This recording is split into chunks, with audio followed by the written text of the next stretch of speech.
Good morning friends, રસશાસ્ત્ર free lecture સિરીઝની અંદર આપનું હાર્દિક સ્વાગત છે. હું છું મયંક પટેલ. નેક્સ્ટ લેક્ચર છે પારદ દોષ વિશે આપણે માહિતી મેળવી છે કે પારદ જે છે એની અંદર કયા કયા પ્રકારના દોષો જે છે રહેલા છે કુદરતી સ્વરૂપે, એની અંદર કોમ્બિનેશન સ્વરૂપે, અને જે છે એની અંદર જે સોર્સમાંથી મળી આવે છે એના જે છે સોર્સના ઉપરથી એની અંદર કયા દોષો હોઈ શકે છે એના આધારે પણ એના પ્રકારો જે છે વિવિધ આપેલા છે.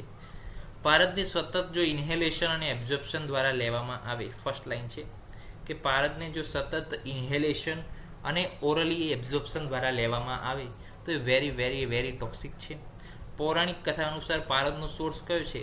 તો પારદ જે છે જ્યાં આગળ જ્વાળામુખી ફાટ્યા હોય તે જગ્યાથી, એની હવામાંથી, એના જમીનમાંથી અને એને પાણીમાંથી મળી આવે છે. એનો મતલબ કે પારદ જે છે માત્ર લિક્વિડ નહીં પરંતુ ગેસિયસ ફોર્મની અંદર પણ હોઈ શકે છે, કે જ્યાં આગળ જ્વાળામુખી ફાટ્યો છે તો એ ગેસિયસમાંથી લિક્વિડમાં ફેરવવાનું છે, પ્લસ પાણીમાંથી પણ મળી આવે છે, કેટલીક વાર એક્ઝિસ્ટન્સ એનું હોઈ શકે છે, અને જમીનમાંથી પણ મળી આવે છે કે જ્યાં આગળ જ્વાળામુખી ફાટ્યો છે. પારદ જે છે અન્ય ઝેરી તત્વોથી શું થાય છે? દૂષિત થાય છે, અને સરળતાથી જે છે ઝેરી તત્વો સાથે શું થાય છે? કમ્બાઈન થઈ જાય છે. અને જ્યારે આવા પારદને લેવામાં આવે છે ત્યારે ઇમ્પ્યોરિટીઝ સાથે આપણા શરીરની અંદર આવે છે, દોષો સહિત આપણા શરીરની અંદર આવે છે, અને એ પારદ જે છે આપણને લાભ કરવાને બદલે આપણને શું કરે છે? હાનિકારક છે આપણા માટે, અને આપણને જે છે નુકસાનકારક છે. રસશાસ્ત્રના વિદ્વાન પ્રમાણે જે છે 3 પ્રકારના દોષો જે છે પારદની અંદર વર્ણવ્યા. એક છે નૈસર્ગિક, કે જે કુદરતી સ્વરૂપે એની અંદર રહેલો છે. બીજો છે યોગિક, એટલે કે કોમ્બિનેશન, અને ઉપાધિક, કે જ્યાંથી એનો સોર્સ છે એના આધારે જે છે એના ટાઈપ પડે છે. આયુર્વેદ પ્રકાશ જે છે 8 પ્રકારના દોષો વર્ણવે છે કે નાગ, વંગ, મલ, વહની, ચાપલ્યમ ચમ વિષમગીરી, અસહ્યગ્નિ, મહાદોષા, નિસર્ગાદ પારદે સ્થિતા. એટલે કે નિસર્ગ સ્વરૂપે, એટલે કે કુદરતી સ્વરૂપે કયા કયા દોષો જે છે પારદની અંદર રહેલા છે, તો એના માટે આયુર્વેદ પ્રકાશ જણાવે છે કે 8 પ્રકારના દોષો જે છે પારદની અંદર શું છે? રહેલા. કયા કયા દોષો છે? તો કે નાગ છે, વંગ છે, મલ છે, વહની છે, ચાપલ્ય છે, વિષ છે, ગિરી છે, અસહ્યગ્નિ છે. તો એ નાગ, વંગ, આ બધા દોષો જે છે આપણા શરીરની અંદર જો લેવામાં આવે તો એ કયા કયા રોગો ઉત્પન્ન કરે છે એનું અહીંયા કોષ્ટક, અહીંયા ટેબલ એક આપેલું છે. તે તમારે જો વધારે માહિતી જોઈતી હોય તો આ જે ટેબલ તમારે સ્ક્રીનશોટ લઈ અને એને વિગત તમારા બુક્સની અંદર ઉતારી લેવી.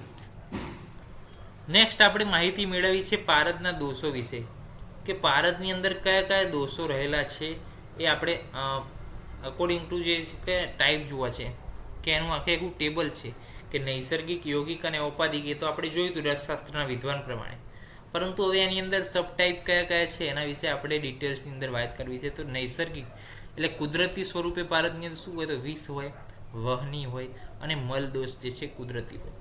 યોગિક સ્વરૂપે નાગ અને વંગ રહેલા છે. ઔપાધિક સ્વરૂપે ભૂમિજ, ગિરિજ, વારિજ, નાગજ અને વંગજ.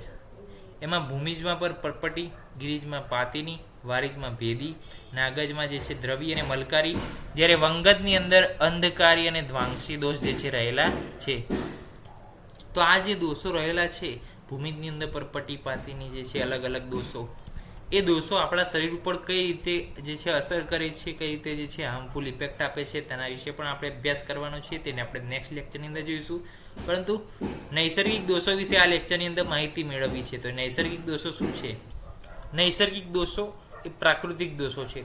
મૂળ પારદ અથવા સંયોજિત પારદ એ જ્વાળામુખીની નજીક અથવા ખીણની નજીક કુદરતી અશુદ્ધિઓ સહિત મળે છે. એટલે કે પારદ જ્યારે જે છે આપણને એને સોર્સ ઓરિજિનમાંથી મળે છે ત્યારે પહેલેથી જ જે છે અશુદ્ધિઓ સાથે આપણને મળે છે. એટલે કે નૈસર્ગિક સ્વરૂપે એની અંદર જે અશુદ્ધિઓ રહેલી છે, પ્રાકૃતિક સ્વરૂપે જે એની અંદર અશુદ્ધિઓ રહેલી છે, નૈસર્ગિક દોષમાં આવે છે. વિષ, વહની અને મલ. હવે આ જે છે વિષ, વહની અને મલ જે છે ડિટેલ્સમાં આપણે નેક્સ્ટ લેક્ચરની અંદર જોઈશું. પ્લસ જે છે બીજા આપણે યોગિક અને ઔપાધિક દોષ વિશે જે છે નેક્સ્ટ લેક્ચરની અંદર વાત કરીશું. આ લેક્ચરની અંદર આપણે શેનો અભ્યાસ કર્યો?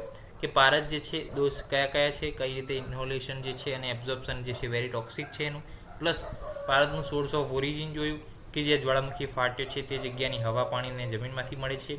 પારદના 3 મેઇન દોષ જોયા, નૈસર્ગિક, ઔપાધિક અને યોગિક. 8 જે છે વિવિધ પ્રકારના દોષો પણ આપણે વાત કરી. 8 દોષોથી કયા કયા રોગો થાય એના વિશેનું આપણે ટેબલ વિશે ચર્ચા થોડી કરવાની બાકી છે, પરંતુ એ આપણે વિગતવાર પાછળથી કરીશું. અને પારદના દોષોનું આ ટેબલ જે છે ખાસ ખાસ ખાસ જે છે તમારે ઉતારવાનું છે. જ્યારે પણ જે છે આ જે ટેબલ જે છે ભૂલવાનું નથી, કારણ કે આ ટેબલ જે છે બેઝ ઓફ ધ પારદ દોષ છે. પારદ દોષ પૂછાય એટલે આ ટેબલ જે છે આવું જોઈએ તમારા પેપર વર્કની અંદર, તમારા માઇન્ડની અંદર. ઓકે, તો નેક્સ્ટ લેક્ચરની અંદર મળીશું. ત્યાં સુધી જય હિન્દ, જય ભારત, જય આયુર્વેદ, જય ધન્વંતરી. નમસ્કાર.